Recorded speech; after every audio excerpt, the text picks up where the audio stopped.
rocking it. Particles.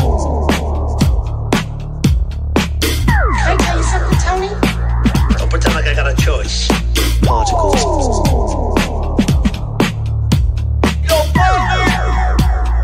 Here we go.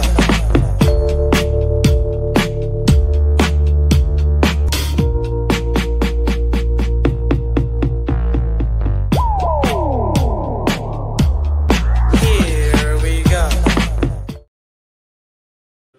Oh, party people, Long Bridge, let me hear you. Hey, it still works. All right, we are live at Long Bridge Pizza. This is going to be a great time today. We've got Creative Tony to my left, the legendary Rod Brooks. Give it up for Rod Brooks. Yeah. Appreciate it. Yeah. Brooksy's in the house. Tom Tolbert will be arriving shortly. We have PMP, I'd say familia / royalty in the house. Starting with Ray, Noemi, I got Miriam, I got Lily, I got Stevie B, and some of you I still need to meet, but thank you so much for coming out. Pleasure to see everybody. Thank you, Neil Denardi, for having us here at Long Bridge Pizza. Let's go, Neil. Yeah, none of this would be happening if it wasn't for the graciousness of Neil Denardi. There he is, my There main he man. is. in Take the it white. down, Neil. Take it down. There he is. And, of course, Creative Tony, all of our friends watching online today. Yes. By the way, you guys, thank you for bearing with us as we work through the difficulties. Paulie and I have talked about this many times that we're a staff of 2, 3, and so we're working through it. And I appreciate all your patience. Appreciate all of you being here on a Monday. Thanks for making the effort to be here. Go Blue Jays, go Commanders, and go Grizzlies to start off. What's up, Brian Townsend in the house? Hi, buddy. Yeah, we got a lot to talk about. Brooksy making the drive down from up north, North Bay. Thank you very much, Rod. My pleasure. Yeah. Brooksy, right out of the gates, Paulie, I'm going to ask Brooksy right out of the gates, your thoughts about, actually, Rod's from Houston, Texas, right? So, yes, your thoughts on the Houston Texans Niner game yesterday? It was a day where I couldn't lose. Yeah. If the Niners win, hey, man, that's fantastic. I pull for the Niners clearly. It makes my job a whole hell of a lot easier when they win. Mm-hmm. Niners not winning, losing to the Texans. All right, you know what? The little Texans fan in me still feels good. But I'll say this about the Niners. Yesterday, man, just got to flush that. Yeah. I've said this over and over again on the postgame show. That was the cumulative effect of no Bosa, no Huff, no Warner. Yep. Couldn't get a pass rush. The middle of the field was wide open. So no Bosa, no Huff. Means you got no pass rush. You got a blitz. Blitz didn't get there. Middle of the field was wide open. Secondary, they were dead meat. That's not going to happen all the time. However, I think yesterday was, if they needed a kick in the pants, it was the kick in the pants they needed to go out and make a trade. And you got to be smart. You have to be smart with the future assets that you use. But they can't survive without generating some type of pass rush, because being able to blitz is just not going to get it. It's not sustainable. So I got to tell you, I watch Rod every Sunday, pre and post. You're the one. I'm the guy, dude, right here. And by the way, you're crushing it. Thank you, when you were saying this yesterday on the show, I can't help but remember Matt Mayoko kind of throwing some cold water on that, saying like, well, should they really bring a guy in to help with pass rush when it's basically a rental player situation?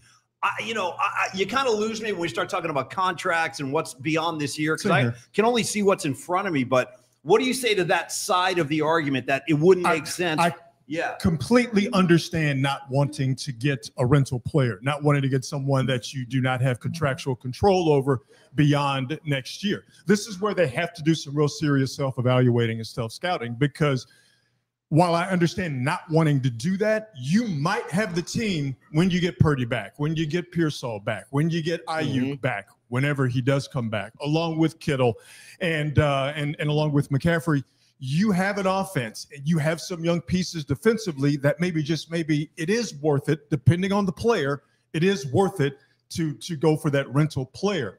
But if you can identify someone that you will have contractual control over beyond next year, that you feel like is just as good as someone that will be a free agent next year, then to me, you go and you get that person. Yeah, man. Especially if the Niners continue. Well, again, we can talk about this in a second, but if they continue to win games in the second half of the season, it does make sense on that level. Like if you want to have any say in the postseason, you're going to have to apply some pressure to their quarterback, whatever team we're going to face. And the thing is, in the Texans game, it just laid it out there bare.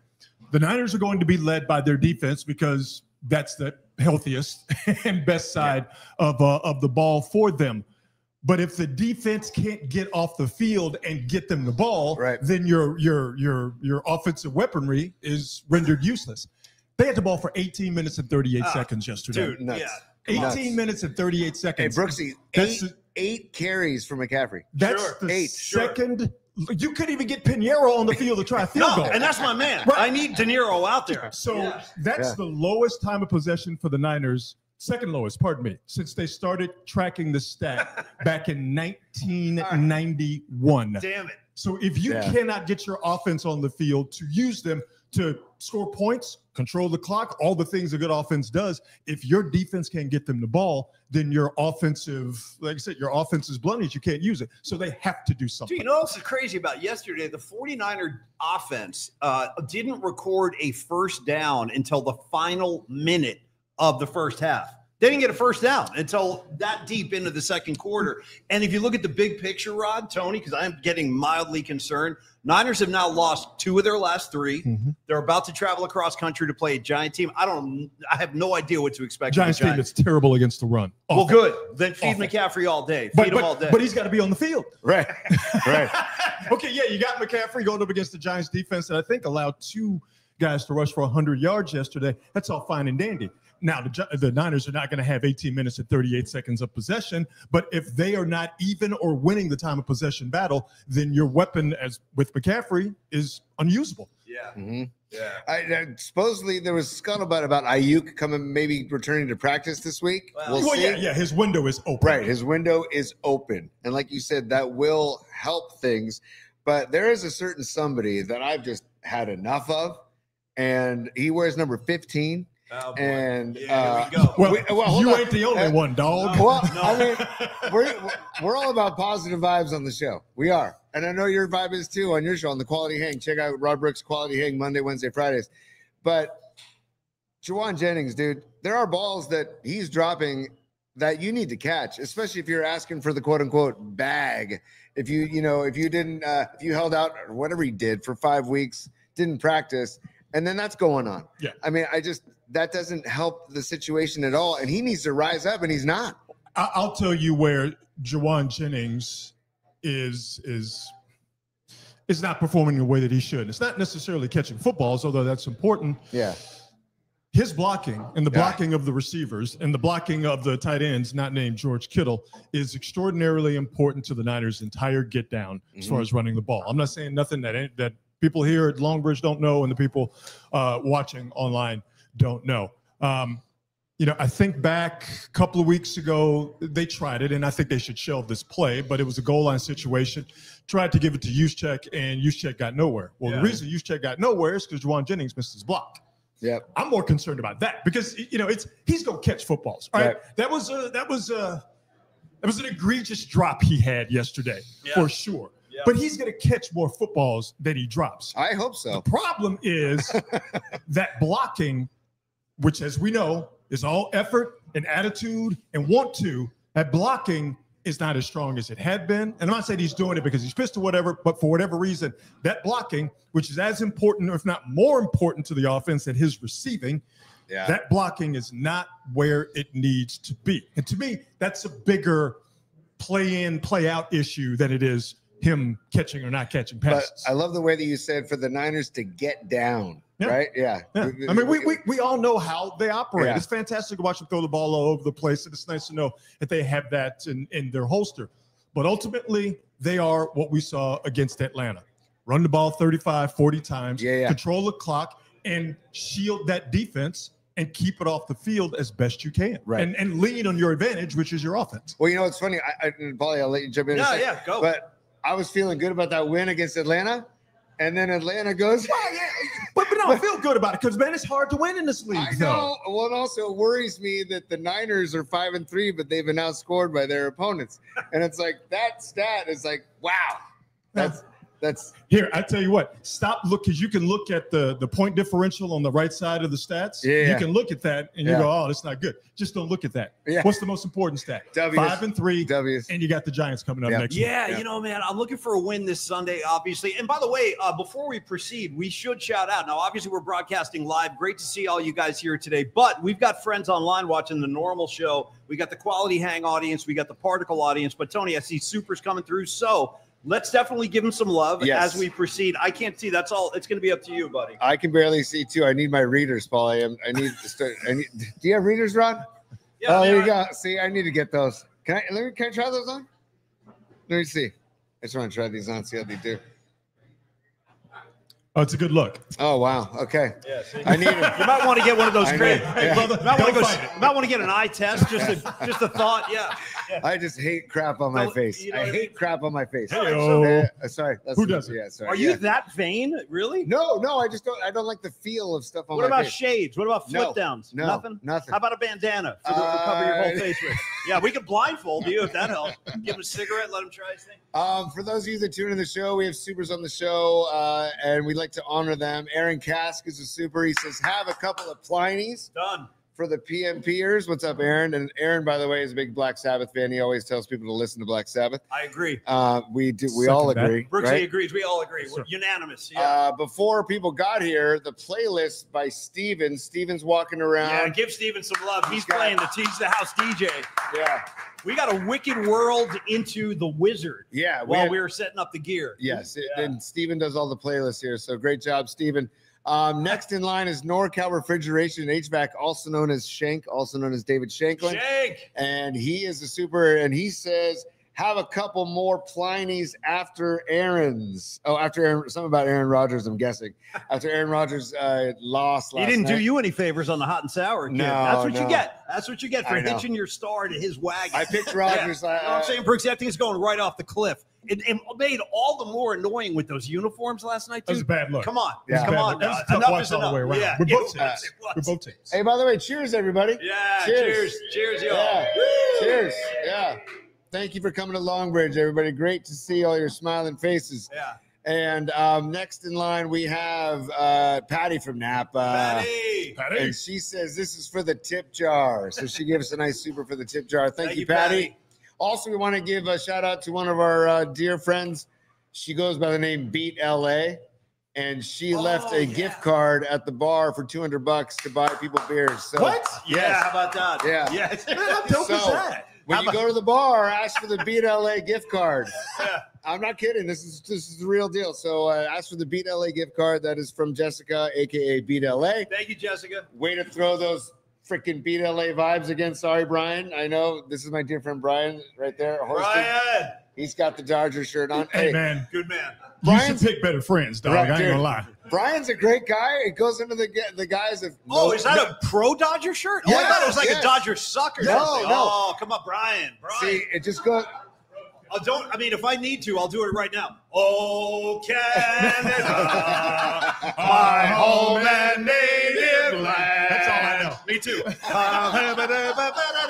Okay, we get it. Shout out Guy LaFleur. You know what I'm saying? So hey, we love Brian. It goes into the guys of nobody's Hey, perfect, man, right? I got one of my best friends is a Cowboy fan. I Yeah. get it. What Right. are you gonna do? You No, know? Right. I mean, I'm gonna say this. He's your friend, so you can like him. Yeah. I don't have to, based on the fact that, like an Oh. animal, he walks in here with a Dodgers Like shirt an on. animal, Brooksy. Like an animal. Off his leash. Yeah, Yes. he covers it up with a Warrior shirt. He's Okay. got the Warriors shirt at least. Like By the an way, animal, bro. Like an Brian, animal. a University of Santa Cruz, UCSC banana slug. Just so shout out to the You should banana know better. slugs, You right? should know better.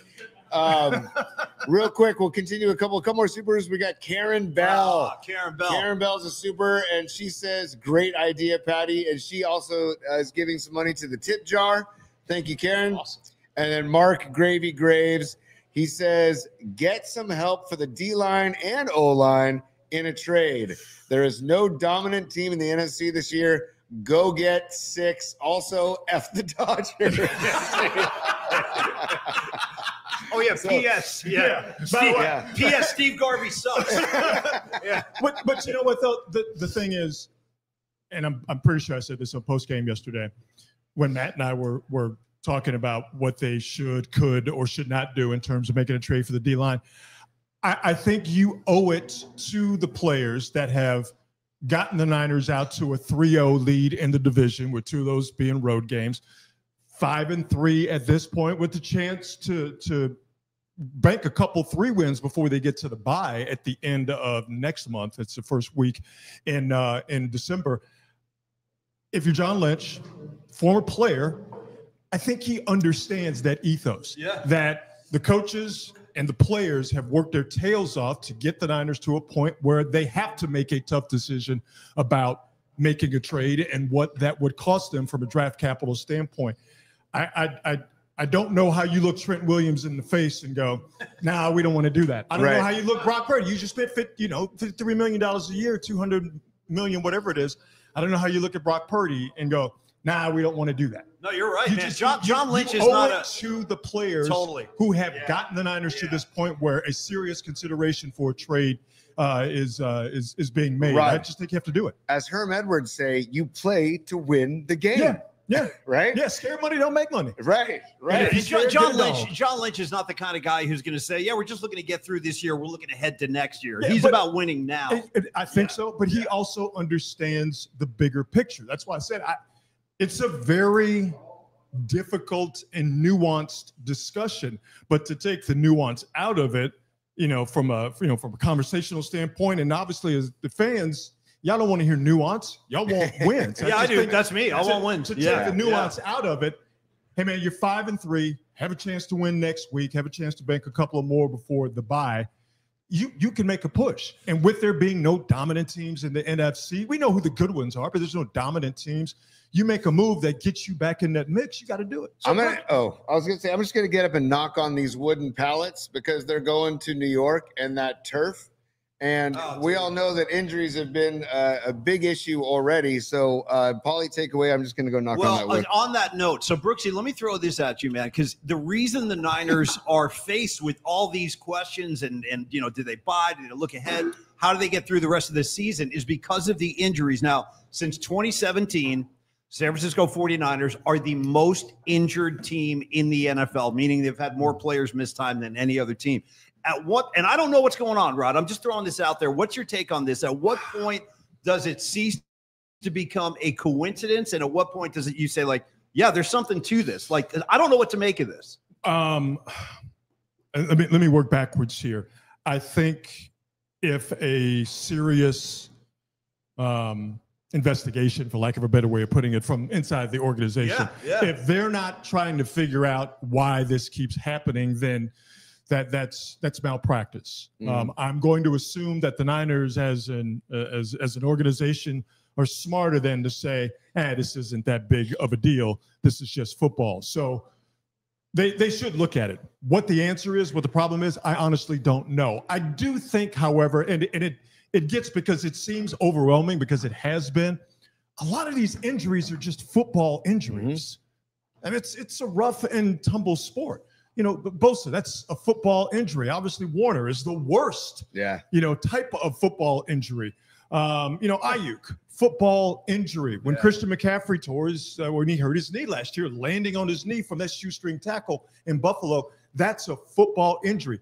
The hamstring injuries that keep happening over and over again. I get that. And that's what I'm saying. If the Niners are not looking to see if that is a problem and it's a correctable problem, I think, again, that would be organizational malpractice. I will say this. A lot of teams in the NFL are injured. And while, yes, the Niners, that stat was on Fox yesterday. Yes, you could quantify how much the Niners have been decimated by injuries. You look at every NFL team, and they're all dealing with it. It just seems for the Niners, it has just happened to not only the number of guys, but the type of players. Quarterbacks, wide receivers, Pro Bowl guys, Hall of Famers, Hall of Famers. It's the type of guys that have gotten injured more, in my estimation, than the total number of guys. This is how demented I'm getting. So this morning, Tony, I wake up and I'm looking at, because we are going to watch the Warrior game tonight. This is like a Warrior watch party. So I'm looking at the Warriors and I'm seeing like what their status is, and I see Al Horford toe injury, and I'm like, uh-oh. Was he wearing like a Niner hat yesterday? Was he watching the Niner game and he just like suffered a toe injury? Because like it's just happening so much. Well, but you know why they're doing that though. They're load managing. Oh, Big Al. Settle That's down. fine. That's fine. Yeah, they're load managing him. Yeah. So he's not going to play back-to-backs at all this year. Yeah. So he didn't play the back-to-back in Portland on Friday. Back-to-back situation for the Warriors. And playing tonight and then tomorrow at Chase. Not going to play tonight, Horford. He will play tomorrow against the Clippers. I'm fine with that. Because they're a bigger team. And by the way, you could see what Horford's going to bring to this team against Denver. Well, Just going right to the corner, hitting his shot, and being you smart. saw how much you miss him against Portland. Yes. Big time. When they got run out of the gym. Yeah. So. I'm excited for the game tonight. I'm excited for the Warriors season. I feel like Horford's like a player coach almost. Big time. Right? Yeah. I was great to see him after the game, after the Denver game. He goes, man, it's nice to be on this side of like a Curry flurry or just being on this side of not being a victim of Steph and just being a teammate of Steph now. And I feel like he's like, hey, I got a chance to play with Butler, Draymond, and Steph. Let's go. And I don't have to play back-to-backs? Right. Okay. Yeah, Right. that works. Yeah. Cool with me. Hey, how's your boy Dante Whitner doing? D's good, man. Yeah. D's good, man. I miss him. I'm just raising my. I miss Dante, same, dude. same. I miss the outfits. I miss the takes. I miss all of it. I think I'm gonna have to get Dante on the hang. I'm gonna have to get him on Definitely. quality hang. Definitely. Yeah, for sure. No, D is good. He's in Florida. He's real big into the financial world, and more importantly, he's big into financial literacy for football players. Nice. Because we all saw the 30 for 30 back in the day where guys made a bunch of money and then lost the money. I forgot what the name of the 30 for 30 was.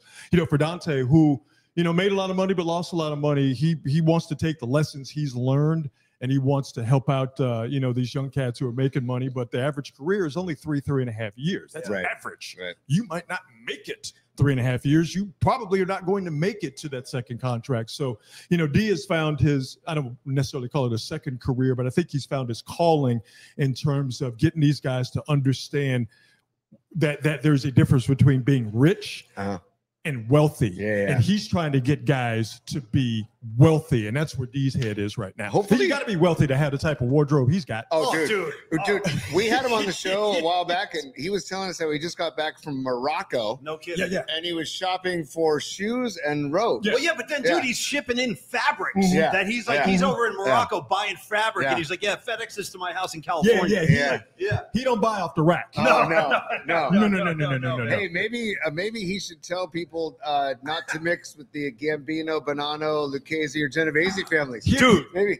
You know what I mean? I love that in real time, millions of Americans either found out or were reminded that the mob is still in business. In the United It's like the States of Energizer America. Bunny. Still going. Right. Still going. I was just like, did we get rid of the mob like we got rid of polio? Like the mob ain't around no Let me just more. tell you this. Stevie B knows what I'm talking about. Stevie B's a Jersey boy. So, Rod, 2 weeks ago, I was in New York City. I did go down to Mulberry Street, and all I can tell you is they still have social clubs on Mulberry Street. So as soon as I saw that, I'm like, oh yeah, it's still going. Hey, man, I forgot the mob was out there. Forgot it was out there and still active. And to come to find out, the mob was out there and still active. So do with that information what you will. I mean, that story is just unbelievable. And it's got legs, and it's going to continue to get legs. And what's going to keep coming out? What it does, and this is the NBA's problem, and this is good for the NBA because they need to get their, in order. Yeah. People have had their suspicions about the NBA for years, whether they're correct, founded suspicions or whether they're unfounded suspicions. And the NBA for years has told people publicly or even privately, you don't know what you're talking about. The NBA is above reproach. When we've all watched NBA games, and I'm just the type of person where when I see something happening in sports, I tend to think it is just more incompetence than it is malfeasance. I just, because most times people can be real stupid. But there's so much that happens in the NBA. And we've seen calls to where you go, yo, dog, I don't know about that. That seems real fishy. And then you fast forward to last week where everybody's suspicions were like, I knew the NBA was up to something. They got to clean that up. And this is good that this is punching Adam Silver in the face, because they were very arrogant in terms of, there's nothing wrong with the NBA. It's above reproach. Yeah. The problem is you. No, actually, the problem is y'all. Yeah. It is wild. And also, don't gamble, kids. Yeah, don't try this at home. Definitely don't try this at home. Don't gamble with the mob. Like, why are we still messing with the mob? Yeah. Like, I won't get in trouble. Don't worry. We've all seen the movies, for God's sake. So I've been gambling with Rod in Tahoe many times, and wouldn't you love to have those sunglasses? Yeah, like we're finding out they got X-ray sunglasses with. Like the 7-year-old that still lives inside of me were like, wow, X-ray sunglasses actually made it to the mainstream. I thought it was just something out of the back of a comic book. Totally. But and like, the table. They got all sorts of stuff. Why are you gambling with the mob? Right. It's like bad idea from the get-go. All the way around. That can't end well. No, it never does. Never We've does. seen the movies. There's literal. Like it's a blueprint. Right. Yeah, it's like a blueprint. There's Here's what's going to happen. Scripted evidence or actual real life evidence. We're messing with the mob. It's a bad idea. And we're like, no, I'll do that. All mafia roads lead to either a prison sentence, a death sentence, or a horse's head in your bed in the morning. So it's a lose-lose. Yeah, it's a lose-lose-lose across the board. Hey, by the way, I want to take this one brief moment while we have a little break in the action here. So Tony, myself, and Rod have literally been working together since the late 90s when we were working over at what was then the Ticket 1050. And at that time, we were the flagship for Oakland Raider football. One of our closest allies, one of the guys we used to have on all the time, Oakland Raider royalty, George Atkinson, sadly passed away today. And I wanted us to I wanted to put that out there. So if you have a glass, raise it up for George Atkinson, one of the all-time Oakland Raider greats. Rest in peace, George. But we all did some time with George. He was a great guy. Incredible guy. Yeah. Incredible guy. I feel like we were lucky to have, I mean, they weren't the best 100%. Team on the field, and it was the Joe Bugle era. Oh. Dude, Joe Bugle, Timmy Brown, downtown Timmy Brown. Actually, Rod, how about this? I'm not making this up, bro. There was a brief moment in time when Lee Hammer, our old boss, saw fit. He goes, you know what we need? San Jose SaberCats indoor football. Let's go pregame show with the following. Bob Fitzgerald, George Atkinson, Paulie Mack. Yeah. Dude, I was doing San Jose SaberCats pregame with George, and he was basically holding my hand the whole time. I didn't know what was going on. But I just wanted to get that out there because we love George, and we just wanted people to know that one of the all-time greats checked out today. I can't begin to express how cool it was as a kid watching the Raiders in the 70s and thinking that they were part superheroes and part like nightmares. Like, George Atkinson scared the hell out of me because all I saw were the videos of he and Jack Tatum, who really scared the hell out of me, just separating people from the football, decapitating. And then so go from being a 9-year-old watching the Raiders, just completely and totally dominate, and Tatum and Atkinson is particularly doing it the way they did. Then fast forward to meeting them, and George Atkinson was the nicest person you have ever run across. And remember his laugh? Oh, yeah. That Atkinson. So all I wanted to do, and I'm sure you did as well, you just wanted to get George to laugh. And here's the great thing about laughing. It was very easy to get George Atkinson to laugh. He was the complete and total opposite of what you saw on the football field. And they always say, don't meet your heroes because you'll be disappointed. I met one of my heroes. It was George Atkinson. And there was nothing disappointing about meeting him. Nothing. He's like Ronnie Lott, you know? It's, right? I mean, like we all share the common story. Fans of Ronnie Lott. And we know Ronnie Lott. We know him on a molecular level. We know him as a human being. We see Ronnie Lott out and about, and he comes up to us and he knows us by name. I still pinch myself over stuff like that. Ever. Yeah, it really is. Not supposed to happen. It is. I mean, just the other day, we had Brent Jones on the show, and I know we've been hanging out with Brent for so many years, but I was telling Tony before we went on the air that day. I'm like, by the way, Tony, there's Brent Effin Jones right there, bro. That's Brent Effin Jones. These guys got 3 Super Bowl rings, caught passes from Montana and Young. Yeah. And so I never lose sight of that. I try to keep that in perspective, Rod, after all these years. Yeah, this is a gig. Yeah, I guess technically we're in the media, but at the same time, I haven't forgotten where I grew up, and we used to watch these guys, like you said about George.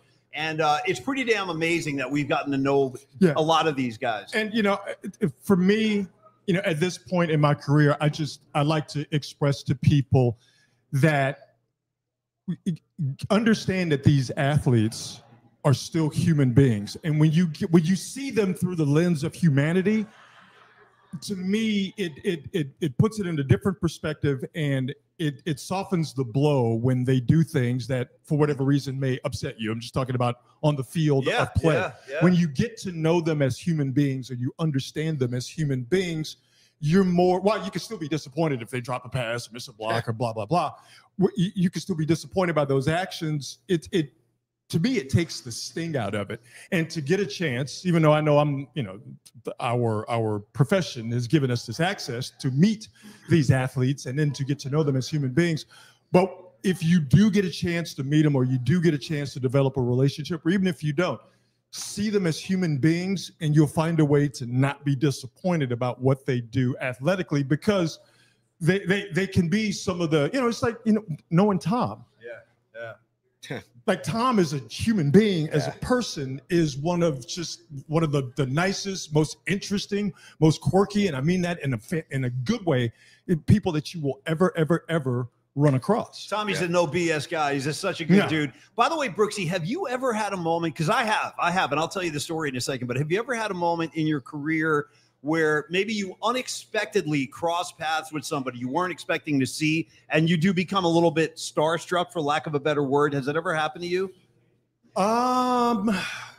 That's a really good question. Let me tell you mine while you're thinking. Yeah. So years ago, I think this is 2013, 2014, right around there, KNBR days, Murph and I are in New York City doing Radio Row leading up to the Super Bowl. It was the year I think Denver played Seattle at Giant Stadium. It was like 5 degrees. I don't know what that was about. But anyway, we were doing the show in New York City. It was about money. It was all about money. Yeah. And I'm sitting there one day doing the show, and we're talking all kinds, Too Tall Jones and Ronnie Lott, et cetera, all these Hall of Fame dudes. And then all of a sudden, Brooksy, I look up, and Mark Messier is standing there, who I'm a huge fan of, being a Ranger fan growing up in New York City. And all of a sudden, I was like a deer in the headlights. I wasn't expecting to see him. And Murph was like, go talk to your boy. Go talk to your boy. And I was like, So I walked up to him, and I just said, hey, Mark, thanks for 94, man. Thank you. And he was super cool. He suffered me well, but I do realize I must look like a complete jackass in that moment. Like Chris Farley. Dude, remember when you came to New York and won the Cup? Yeah, it was pretty awesome. Remember when you guaranteed that we would win? Totally. And then you scored a hat trick. That was awesome. That was awesome. And then you held the cup like this and you shook it. That was awesome. Yeah. I can tell you who it was. Al Davis. Oh, yeah. It was, so doing sidelines for the Raiders, that's how I really got to know George Atkinson and Jack Tatum and Morris Bradshaw, who passed away not too long ago, and got to know these Raider greats and spent time around them. Like, I got drunk in an airport with Fred Biletnikoff. We almost missed the team charter. I wish you did. It would have been a better story, but yeah, it was still pretty cool. Al Davis, it was like watching a statue come to life. Yeah. I'm not a person that gets intimidated by other people by any stretch of the imagination. He was an intimidating dude. He had this Al Davis. Yeah. Al Davis, man. It was, I think I might have said in the, 5 or 6 years I did Raider sidelines in total, I might have said a dozen words to Al Davis. Yeah. And they were all some version of, hello, Mr. Davis. Yeah, totally. No, he had that presence about him, man. He did. He was a pretty intimidating dude. What about you, T? You ever come cross paths with anybody and just been like, holy cow, that's so-and-so? The first time, Will Clark. Yeah. Yeah. Because he was my 89 hero in 89. I mean, just my hero, Throwing 87 too, just for kicks. You know what I mean? Yeah, exactly. Yeah. Just basically the second half of the 80s. Yeah. But he couldn't have been cooler. Yeah. And then we started doing things with him through work, and it was like, this guy, and he goes out of his way. Yes. The same way Ronnie does, the same way all the people we're talking about go out of their way for people. and you realize, wow, these guys are really good guys. Dwight Clark, Yeah. like that as well. Oh, Dwight yeah. Clark Oh, man. always Yeah. went out of his way to Yeah. to introduce himself, and he always had a ring on his finger that denoted his success in Yes. professional football. Yes. No, it's a great example, Brooksy. Dwight Clark was such a sweetheart, such a great human being, and very, very humble and modest. Yeah. And he would disarm you. If you felt like nervous, he would just kind of put you at ease. And that was just his charm, that It Southern just charm. popped in my head. I've only had one social situation to be around Joe Montana. Yeah. And while he wasn't necessarily intimidating, it was just like Al Davis. It was like watching the statue come to life. Like, that's Yeah. Joe Montana. Yeah, no, I know. Now, Brooksy, Tony mentioned Will Clark. Let's just do like a minute or two on baseball. We got Game 3 of the World Series tonight. I was going to say real quick. My man Brian's over here. He's flying his flag. Yes. Respect. No, respect. No, right. I tried. I was trying to give you a little protection. It's all bets are off. And it's Brooksy. No. Hey, Brian, stay strong. Brooksy, stay strong. Stay strong. Stay strong. Time check, 5 o'clock. We're, 8 minutes away from first pitch or something? Yeah. We're also 15 minutes away from our next chapter in hashtag defund the Chiefs. Defund the Kansas City Chiefs. We have a And, sign-up sheet in front. Please sign the petition. There we go. I'm kidding. I don't know everything. Yeah. She, look, where is that? And then, Next time. Yeah. a couple hours away from the jump over at Chase Center. Yeah. Before you go to baseball, okay? Yeah. I got to get something off my chest with both of you. How many in here, as we broadcast live from Long Bridge Pizza, saw the frickin' tush push fumble yesterday? Okay. No. Oh, only a couple hands. Okay. So I thought I'd see more hands. Thank you is that Stevie B? No, Stevie yeah, B's right there. yeah. So, So- he's like, you need me? What do you need? Yeah. If you didn't see the fumble, it was Brooksy. Was that not a fumble? It was a fumble. Of course It's it was. a- Yes. Yeah. And the freaking tush push, I can't stand that freaking play. And the fact that that thing happens. What's up, John Joseph in the back? I see JJ's you. in the house. Yeah. Just drove down from Sac. Got a boy. Way to rally. By the way, Tom Tolbert coming in a few minutes as well. Allegedly. But It's getting late. We'll see. Yeah.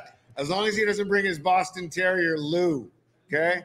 We did the show from Tom's house on Friday, and Lou jumped on my face. AKA Lucifer. She opened Yes. them up. Yeah. Yeah, pretty much. Oh, she pretty touched much. you? The I power drew of blood. Christ compels you. Dude, I drew blood. I Yeah. drew blood. Opened up his Yeah. nose. Yeah. It wasn't a work. You didn't Talk snipe about this No. way. a razor Yeah. blade across your head. I mean, it was just like I couldn't. It was an attack. But what did you do? It was an attack. Yeah. But the Giants got jobbed Yes. because that was the beginning of the second quarter. Yes. The game was tied 7-7. Yes. And all of a sudden, Thibodeau has the ball. Yes. In the red zone. In the the red- Eagles are in the red zone. In Right. the red zone. And all of a sudden, oh no, it's not a fumble. We're going to go to review, and we're Yes. still not going to call it a fumble. Yes. Can somebody please explain to me what in the hell we're doing? Go ahead, Brooksy. So when they ran it earlier this year, what was it, 4 straight times? Yeah. That was the beginning of the end of enough support in the league to not ban it.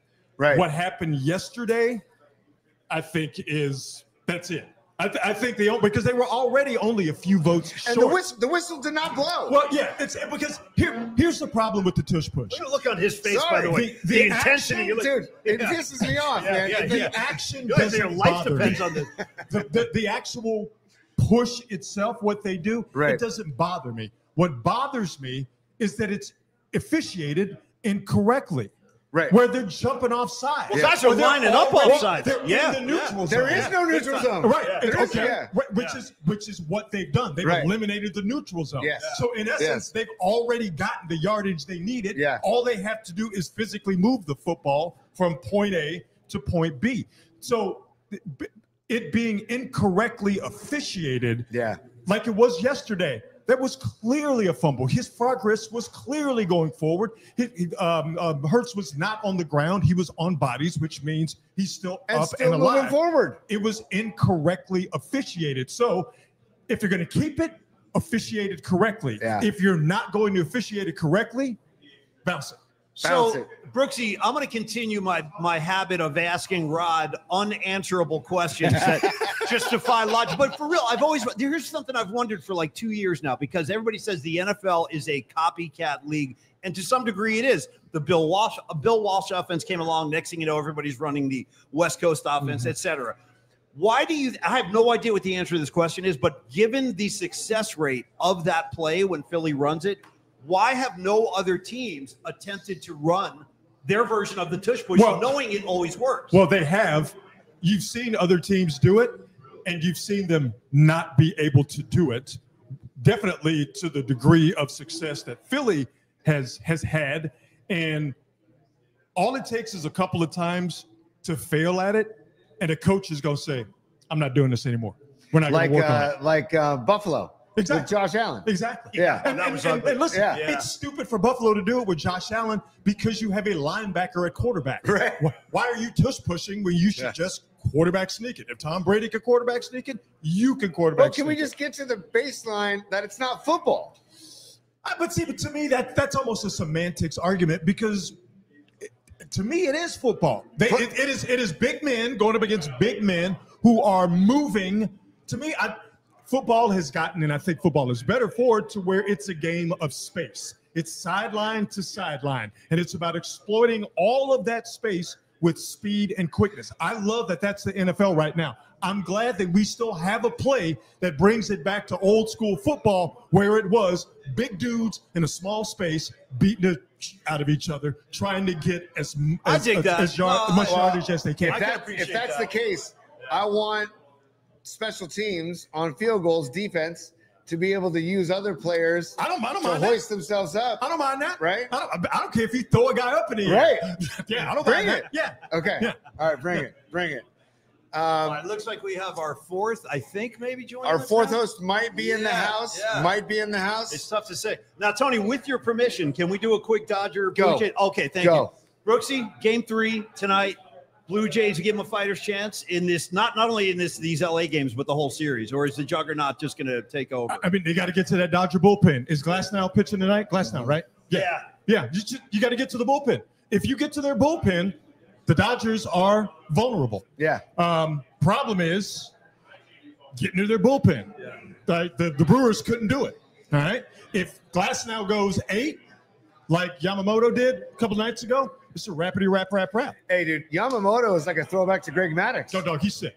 He's sick. Right? He's sick. I mean, as much as I dislike the Dodgers, right? Just talking about individual players, Yamamoto is. He's not blowing the ball by anybody, but he is filthy. But they couldn't touch him. Right? He's got 77 pitches to throw. Yeah. Oh, all right. All right, ladies and gentlemen, here it comes. There he is. You're good. Yeah. Tom Tolbert joining the festivities. What's up, Tom? Good to see you, brother. Yeah. Tom. Right there, kid. Yeah. Hi, buddy. We were just talking about Lou. Yeah. The Lou Lunge, as it's known. Yeah. Oh, my goodness gracious.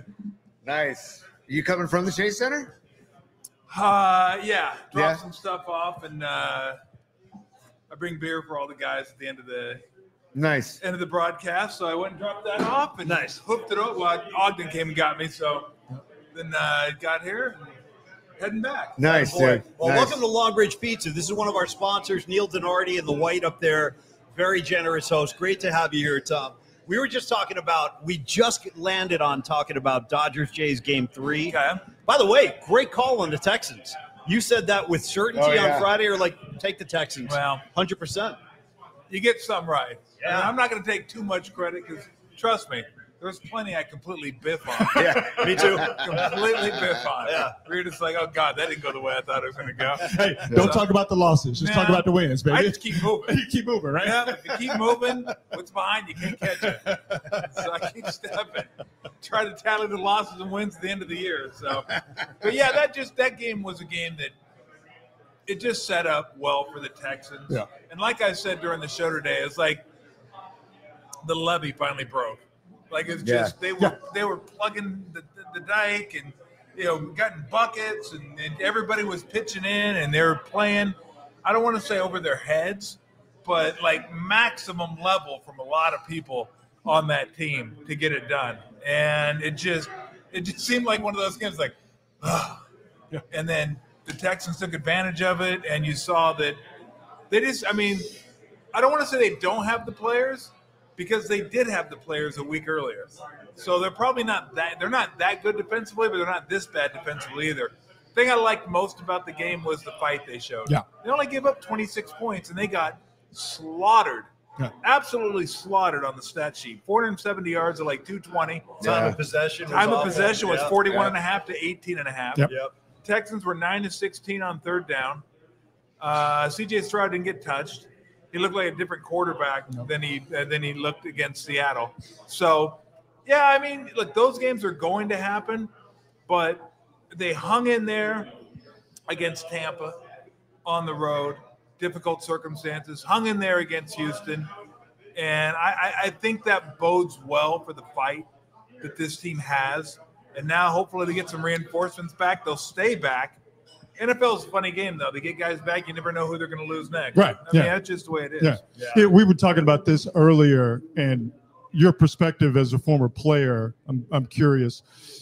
To me, you make a move because I think you owe it to the players who have gotten you a 3-game lead in the division, who've gotten you to 5-3, who have you in a position to where you are one of the top 7 to 8 teams in the league. Yeah, you got to be smart.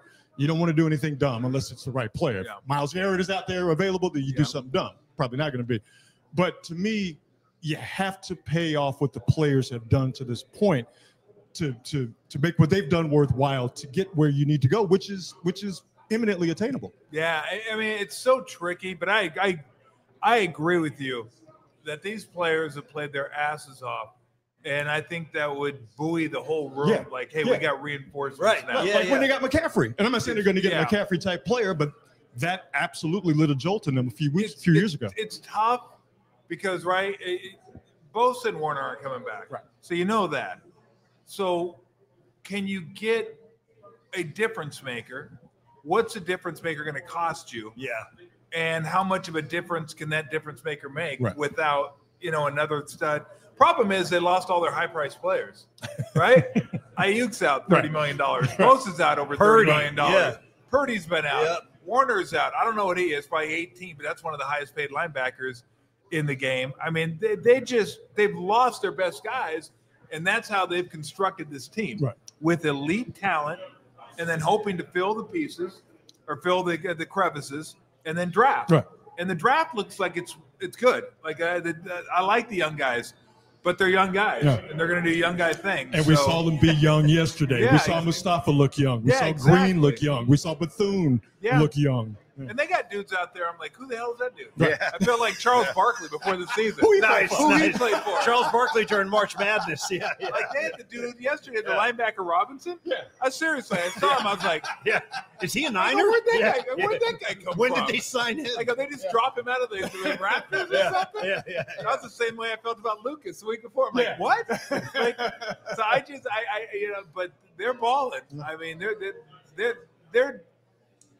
they're doing as well as I think a team that's lost the talent they've lost can do. Yeah. And as you mentioned, 3-0 in the division. So they got that, ace card in the hole. It's gonna be tough, but hopefully Purdy will be back soon. I think what they're thinking is when we get Purdy back this time, let's make sure he's back for the rest of the season. Yeah. At least in terms of he doesn't hurt the toe again. Right. Something else could get hurt, but we don't want him doing that again. Yeah. They brought him back too soon against Jacksonville. No doubt. I think that's obvious now. But, I mean, how are you supposed to know that? He was good. I always tell people when players play nowadays, like everybody wanted to blame the Warriors when Durant got hurt against Toronto. I'm like, you know how many people signed off on that? Durant signed off on it. Probably 2 doctors signed off on it. Steve Kerr, Bob Myers, like everybody was like, okay, we're good.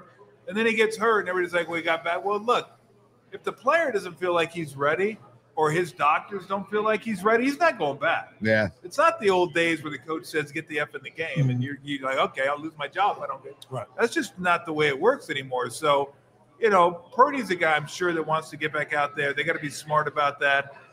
The hope is you get Purdy back. Ayuk comes back at some point as a reasonable facsimile of Ayuk.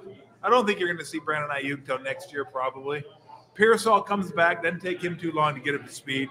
You got Ayuk back. That opens up the passing game, and in turn opens up the running game because they can't run. Oh, man. They ran against one team this year, the Falcons. That was it. They're kind of light in the box anyway. Yeah. So, but the offense is going to have to carry it. But here's the trick, though. We were talking about this earlier. Okay, your offense, that's the tip of the spear for the Niners. But they have to be on the field for them to be effective. If the defense can't get off the field and get you the ball back. Now, yesterday was an extreme situation, but it was an alarming situation nonetheless. If the defense can't get off the field and get them the ball to where they can establish the run, where they can use all the weapons that they will eventually get back, then you're just kind of out there. And they threw blitz after blitz after blitz to a Texans offensive line that objectively is one of the worst in football, especially on the left side, and they did nothing. And I said this on the pregame show yesterday. They put Anderson on McKivitz, just parked Will Anderson on McKivitz, and he ate his lunch yesterday. Yep. Not having Huff, how'd that hurt the Niners? Because they couldn't park Huff on the left side of the Texans offensive line against Ursary, that rookie, and I forget who the guard is. They interchange him anyway. They couldn't put Huff over there. They didn't have to chip. They didn't have to worry about anything on that left side, so they could go max protect. They had 6 offensive linemen out there at one point, and they just picked up every blitz, and it just ate up that secondary. And by the way, Fred Warner's not there, so the middle of the field is wide open. Like it was so acute and obvious how that not having Huff just completely and totally changed what they wanted to do defensively. They were damn near helpless, and then can't get off field, can't run the ball.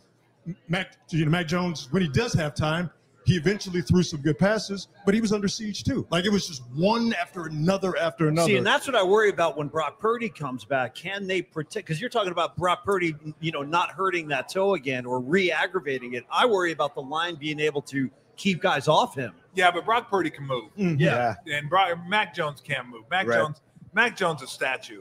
Yeah. Right. He just gets back there and he's got like I won't say it's an extreme level of this, but you watch old guys play quarterback like Flacco and Rodgers, and they get guys around them and just go.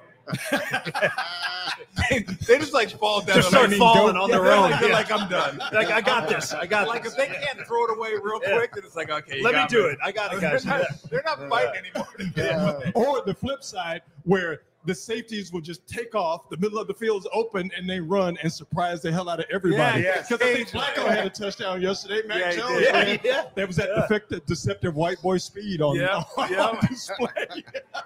But Purdy's shifty. Yes. So he's Purdy, and they can run a lot of different stuff with Purdy to negate the line a little bit, rollouts, bootlegs, all that kind of stuff.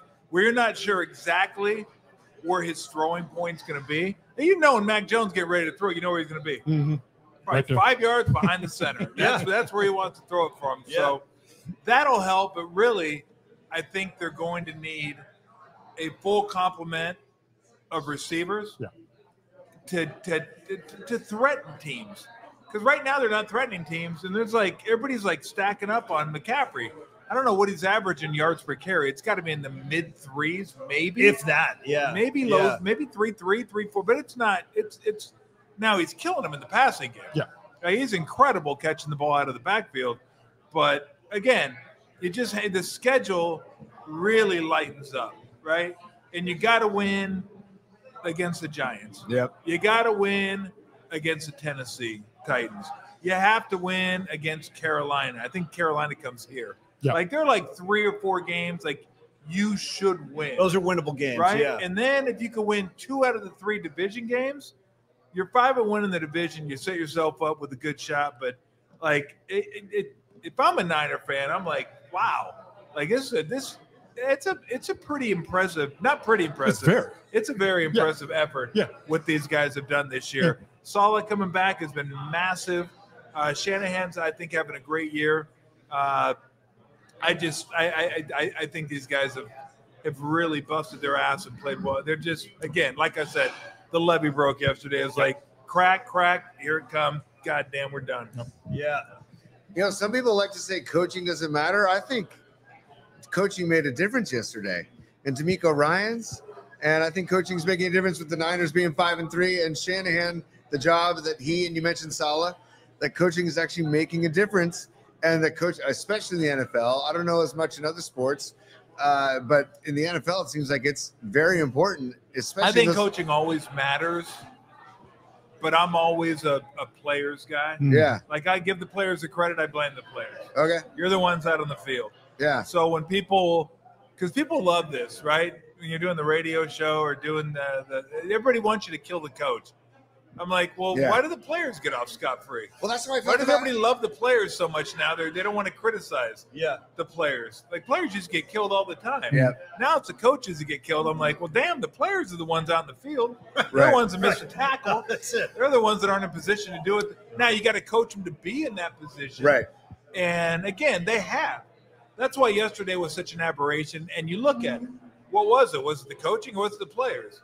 It wasn't for lack of effort. They just weren't talented enough yesterday. Well, I mean, being the lone Texans fan within probably a 250-mile radius of where we are right now, I'm a big D'Amico Ryans fan, but D'Amico Ryans looked like a really good coach yesterday because number one, he's got the best defense in the league that held the Niners only hit for what the Texans give up a year, or give up a game, which is 14.7. They only scored 15 points yesterday. So that defense, to your point, Tom, the players made D'Amico Ryans look good. And C.J. Stroud. He looked good, too. C.J. Stroud looked good because the Niner defense has depleted, couldn't get to him, and they were able to use their weapons. So coaching is important, but that was a game yesterday that was about players and dudes. And the Texans had more healthy ones than the Niners did. Yep, no doubt. Yeah.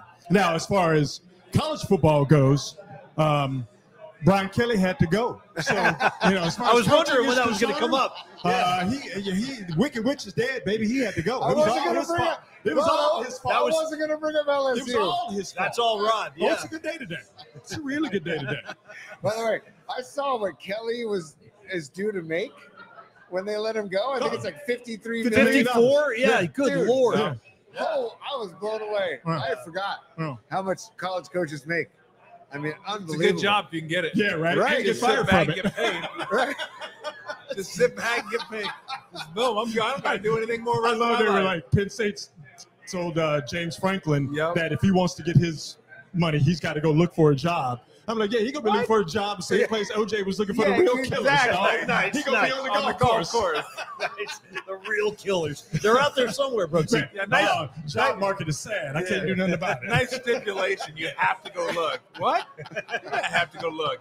You didn't say how hard I had to go look. He's gonna get I'm a LinkedIn looking. profile. Yeah. He's going to be driving bicycles going like this. Yeah, not looking good, though. Oh, I'm moving on. God damn. Has there ever been a time in college football where such premium jobs are open? Never. Penn State, LSU, Florida, probably Florida State at some point. I mean, it's amazing. And then Florida State isn't what it was like Bobby Bowden years, but Florida State's still a pretty good job. Yeah.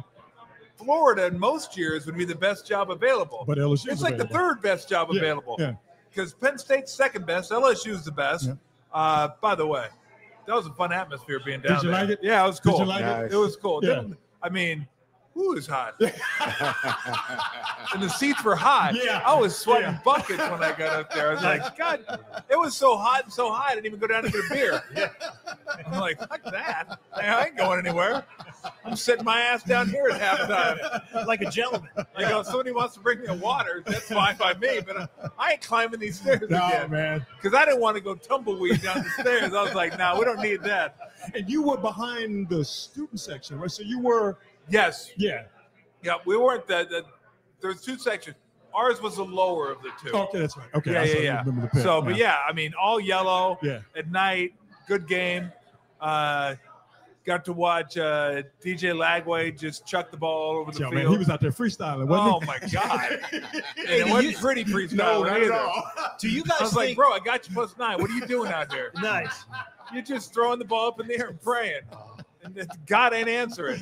I guess he was too busy taking care of Justin Fields this weekend. Hey, when it comes to filling some of those jobs, Tom and Brooksy, do you think that given the success that Indiana program has had, that more of these big-time programs will start looking at maybe unorthodox, or not unorthodox, but less obvious candidates? Because he was a Division II guy, right? The guy. No, it was James Madison. Oh, James Madison. Was, I guess, NAIA. I don't know what it was, but not a but huge then it went name. to Division I. No, it wasn't a big name, but he kicked that. Like he said, Google him.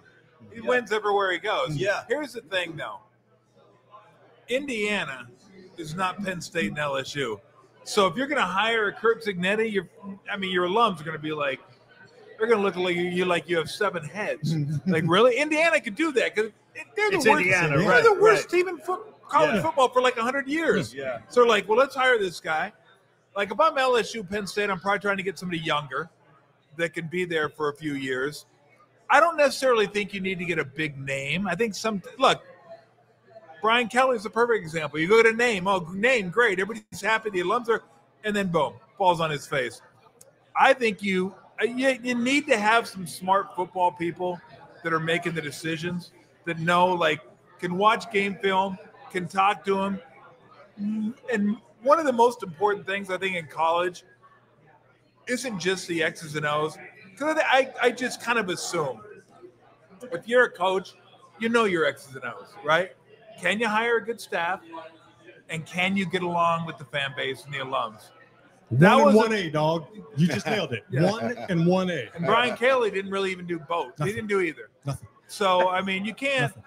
I mean, you come down there and look, South is different. Yeah. SEC is different. Yeah. And if they're not going to embrace you, you better, like, get out there and glad hand and, it's, hey, I'm a good guy. Let's hang, whatever. Maybe He didn't even do that. add a Southern accent while you're at it. Well, My family. I want to know what other accent he has. Brooksy shaking his head. My family. He should go to Rutgers, see if he can pull off that New Jersey accent. Talking like Tony We'll Soprano. be like, damn, wait a minute. Yeah, 4 years ago, you had an LSU. You got a South End. You're New Jersey. Yeah, exactly. I think we were on the air still when he got that job. We were. Yeah. And Yeah. I know I said over and over, this ain't gonna work because nobody likes him. Yeah. Nobody. He can coach. He can clearly coach, but he's not likable enough to get a good staff, which is what Saban was good at, which is what Orgeron was good at for a little bit.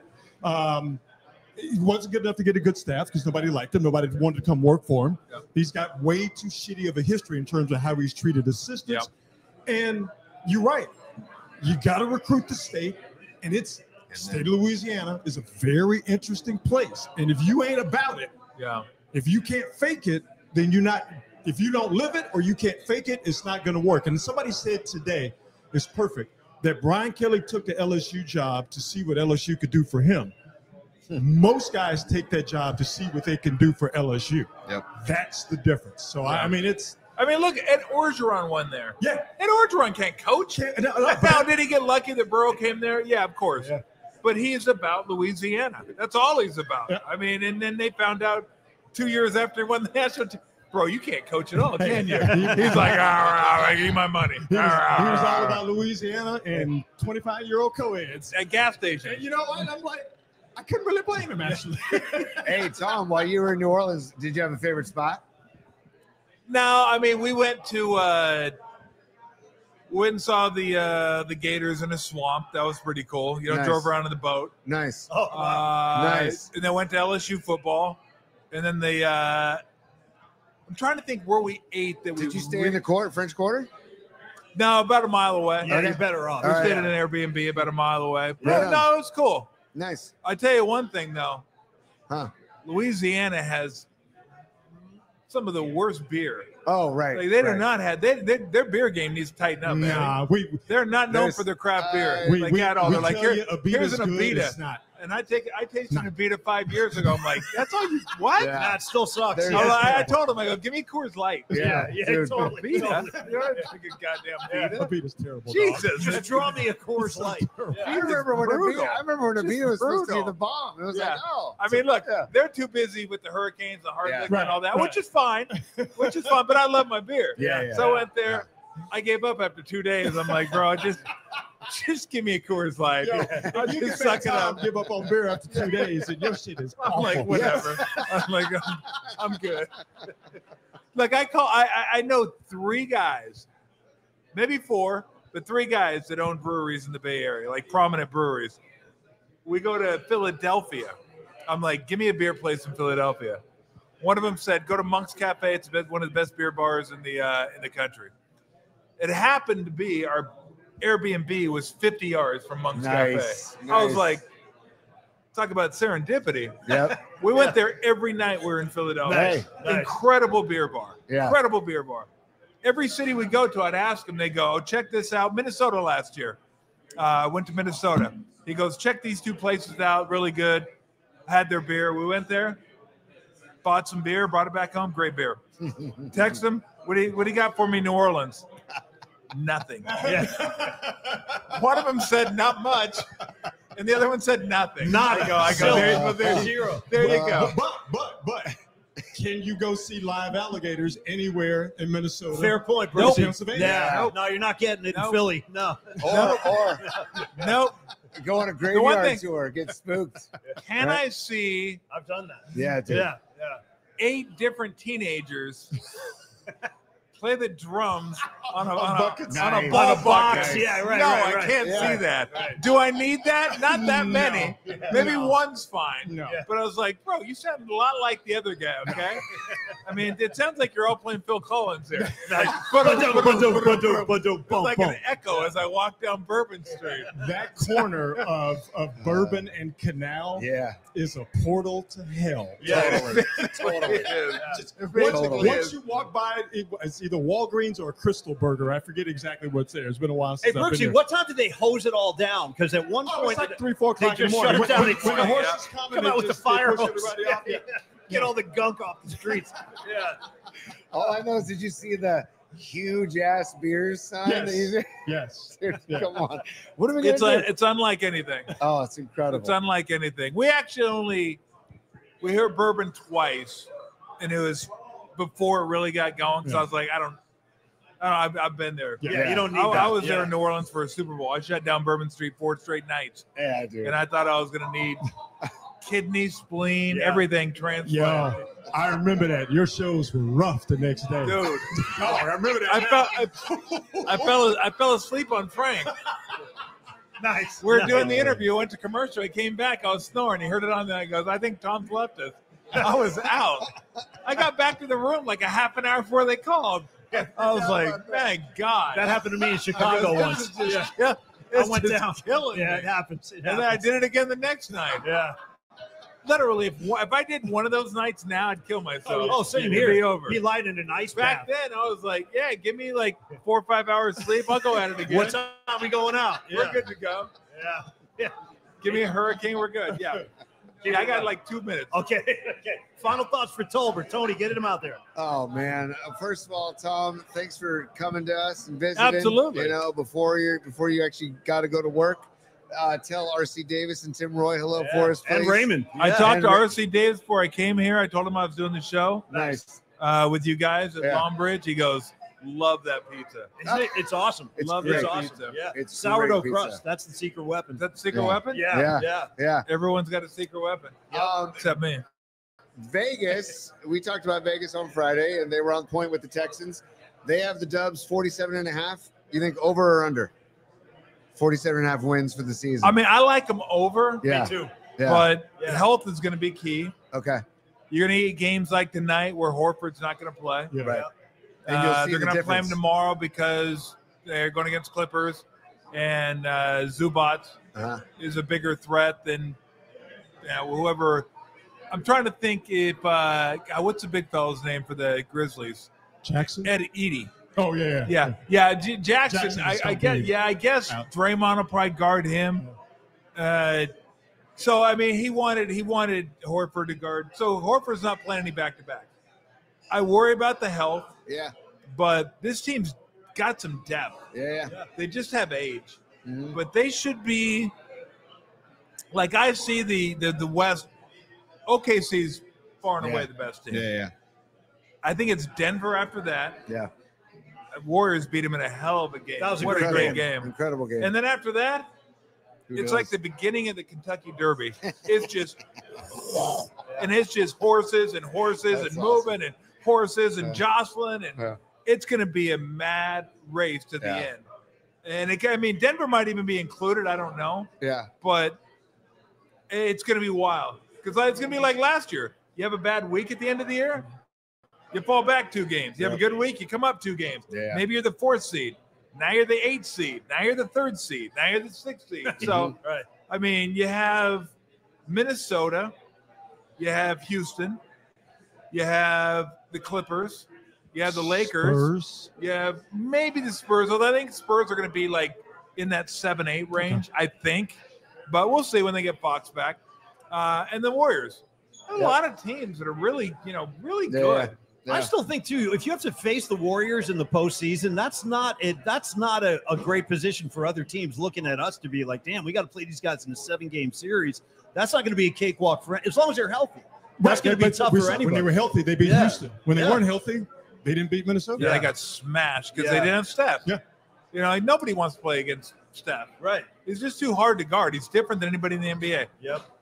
Like I say about Steph, he distorts the game. Everything you think you know about basketball, throw it away. As a defender, you don't.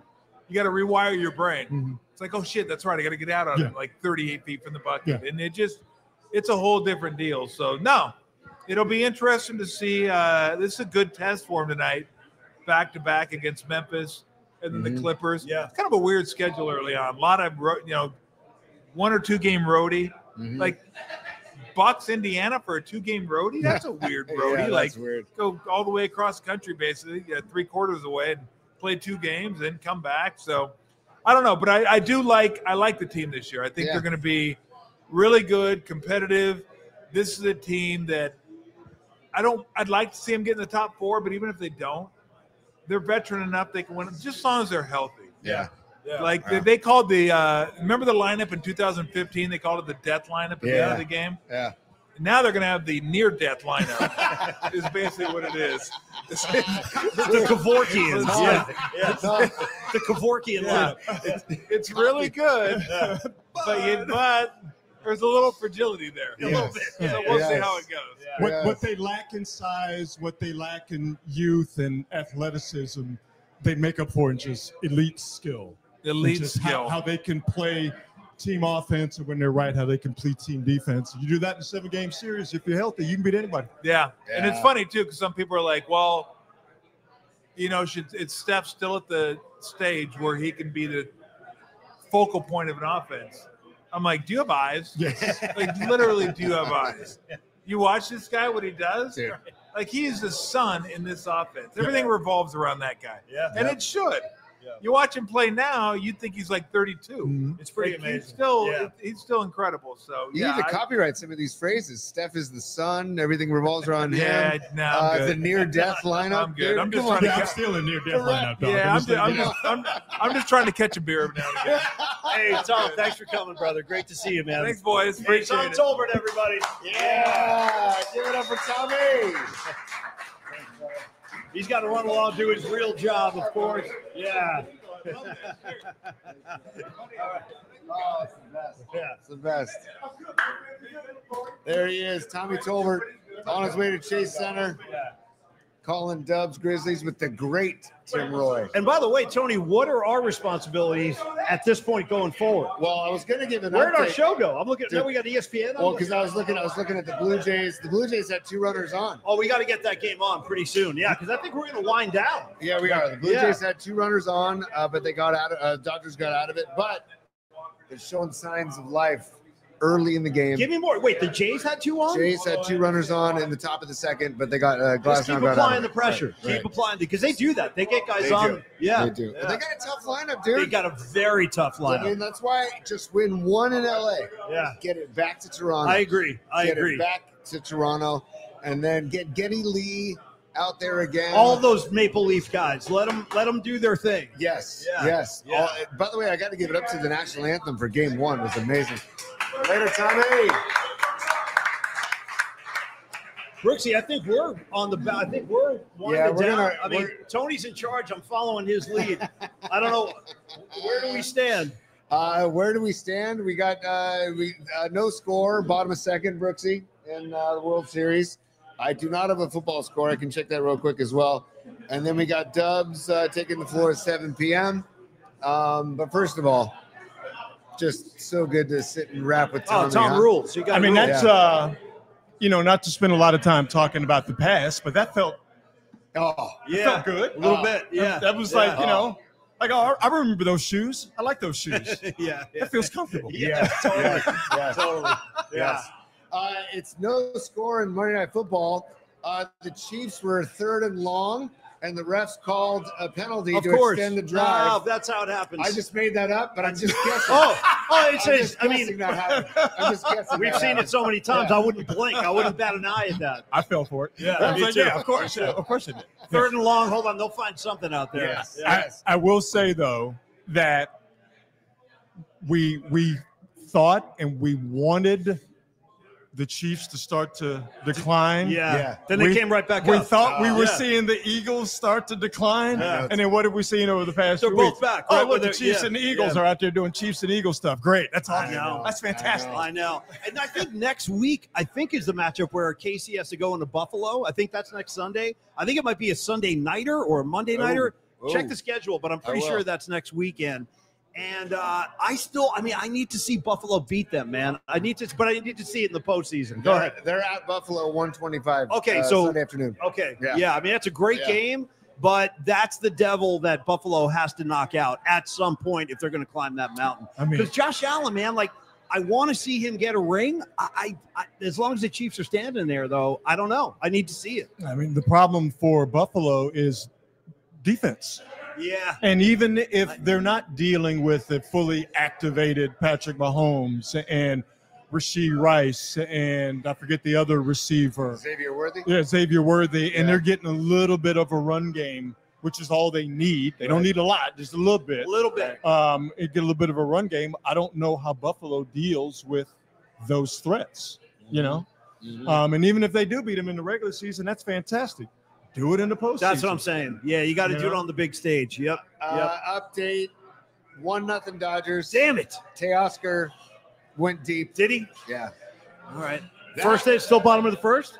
No, we're bottom of second. Okay. That was the guy I wanted the Giants to go He after. would look real good in the Giants That's uniform. the guy I wanted because he signed a 1-year deal with LA before this season. And then he was a free agent. I'm like, go get him. Pay what you need to get him. And by the way, Brooksy, I know I shouldn't generalize like this, but I'm going to do it anyway. Speaking of the 5 families in New York, what do you think of the Giants' new manager? I was just about to ask. Vitello. I like it. The questions I have and the reservations I have, and they're not many, I don't think they outweigh the positives. I'll buy that. Hey man, try it. Yeah. Why not? Yeah. I will say this though. I like the idea of Vitello coming in and bringing that energy that is not necessarily a part of Major League Baseball's No, you don't ethos. see that like that. Yeah.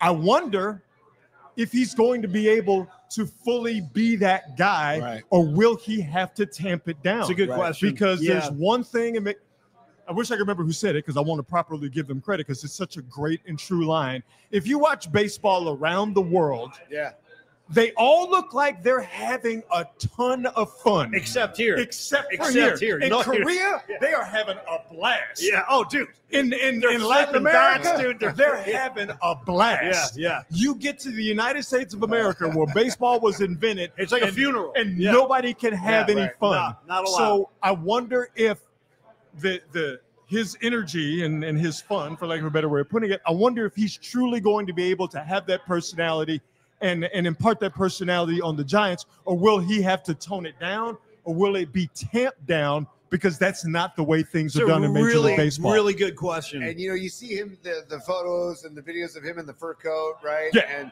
And you see the Blue Jays with their blue sport coat, right? Yeah. The blue jacket.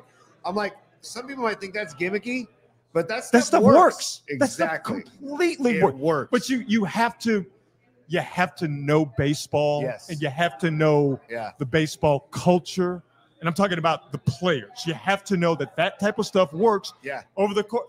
Little League, it works. Yes. High school, it works. College, it works. 162 game season, does it work? I love though what he said about player development and how they want to go about it, not necessarily differently, but there has to be an emphasis on it. Yep. So I think with Vitello saying that and Buster sort of absolutely co-signing that with the hire, he has a very powerful ally, but years and years and years of baseball culture and a lack of winning is what the Giants are up against if they're trying to change things. And that's a really difficult job, I think. Yeah, and I think his biggest job, as far as I'm concerned, Brooksy, just as a Giants fan, just get this team back in the postseason. Honestly, just get them back in the mix. Yeah. I think Giant fans would be pretty satisfied if that can happen, because this has been how many years now without a postseason since 21. Kaplan thing. Yeah. 21. But it feels longer than that, man. Yes. Prior, only 16 and exactly. Well, yeah. Here's why it feels longer. Because the Dodgers and the Padres are always in your way or in the postseason. Yeah, and it's funny, because I think of the Dodgers and the Padres as two teams that enjoy playing the game, and you can see it outwardly. Like they're not afraid to show that joy. The Giants have been very vanilla, for lack of a better word. Very, and I'm going to go ahead and go so far as to call them dull. Like, it's been a dull few years here. And we need something personality-wise to get re-engaged. I think the casual fans, they always want people. Oh, I love Tim Lincecum. Oh, I love Madison Bumgarner. Right now, they don't really have that. Guys that they can really feel connected to. Yeah, they need to get more athletic. I'd love for them to steal more bases. Yes. I get tired of watching them and all of Major League Baseball. Just say, well, the stolen base doesn't matter. It should matter, especially now that you can only throw over once, in essence. Yeah. So I'd like for them to get faster. Yeah. It's a very dumb rule. Faster, more athletic, and use that. But definitely being more personality driven, I'm cool with that. And by the way, I should know this, but I don't. In the postseason, those rules are still in place, right? You can only throw over twice. Yes. The only thing that's different is the extra inning rule. Here's an example of what we're missing as baseball fans. I just watched I can't believe ESPN's doing this again, but there's a brand new documentary series about the 04 Red Sox called Believe or Believer or whatever. I thought that's new. There's another one, dude. It just premiered last night. Nobody want to watch this. I know. It's I've already seen this in multiple platforms, but they had this little piece of the thing, T, where it was Dave Roberts in Game 4 before he stole. Him and Manny Rivera had a war going. He went over to first probably 7-8 times, and Roberts was it was a cat and mouse thing. And now that's missing from the postseason. Yeah, and that was just a battle within the war between Rivera and Roberts, and obviously Roberts wound up getting the bag. Sox win that game and then the series, but in today's game, that would never happen. See, you can argue the same thing with the pitch clock. I'm not as against the pitch clock as it does keep the game moving, but you could argue that chess match between the pitcher and hitter is kind of gone as well, because there's no time to mess with each other. I'm a big fan of the pitch clock, but I will say this: if you have the pitch clock, then why do you need the rule that you can only throw over twice? Right. If we've eliminated or we have a mechanism in place to curb the time wasting, why are we doubling down by having the pitch clock, the mechanism, and you can only throw over once? But again, the bigger question is, why are teams not taking advantage of the fact that you can only throw over once? There you go. Once you throw over that one time, now it's my on. lead is halfway to second. You're gone. Totally. I'm out. Totally. Right. If you get me, you get me. I'm blocking the second baseman's view. That's how far over I am. Yeah. I know you're not going to throw over again, so let's get it. Hey, by the way, I'm starting to wonder how long before this crowd turns on us? Let's do it. Because we have no games on. We have our faces up there. We should probably wrap pretty soon. But before we do, let's thank our host, Neil Denardi, Longbridge Pizza. Neil Denardi. You guys, give it up for Neil. Amazing. Thank you. Oh. Are we getting it? Look at this. Here he comes. Yeah. Take it back. Take it back. Get him on camera.